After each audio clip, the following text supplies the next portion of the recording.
தோழர் ரஹ்மானே, அன்பு வணக்கங்கள். அனைவருக்கும் தீபத் திருநாள் நல்வாழ்த்துக்கள். அதாவது நம்ம குடும்பத்தோட ஒளி விளக்கு வந்து இளைஞராகிய நாம தான்.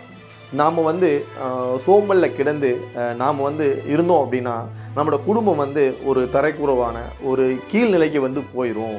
எப்பொழுதுமே மாணவர்களாகிய நீங்கள் இளைஞர்கள் நம்ம குடும்பத்தை வந்து உயர்த்தணும் அப்படின்னா சோம்பலில் வந்து இல்லாமல் ஒரு உற்சாகத்தோட மடியின்மை அந்த சோம்பல் இல்லாமல் நீங்கள் வந்து முன்னேறி வாழ்க்கையில் வந்து மிகப்பெரிய இடத்துக்கு போகணும்.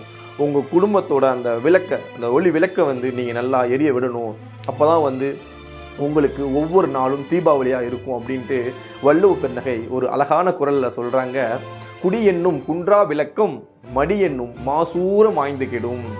நீ வந்து குடும்பத்தில் வந்து ரொம்ப சோம்பலில் இருந்துட்ட அப்படின்னா குடும்பம் என்னும் அந்த விளக்கு வந்து ஒளி மங்கி மங்கி மங்கி தூசு பட நீ சோம்பேறியாக இருக்க அந்த குடும்பமே வந்து ஒரு கீழான நிலைமைக்கு போயிடும்.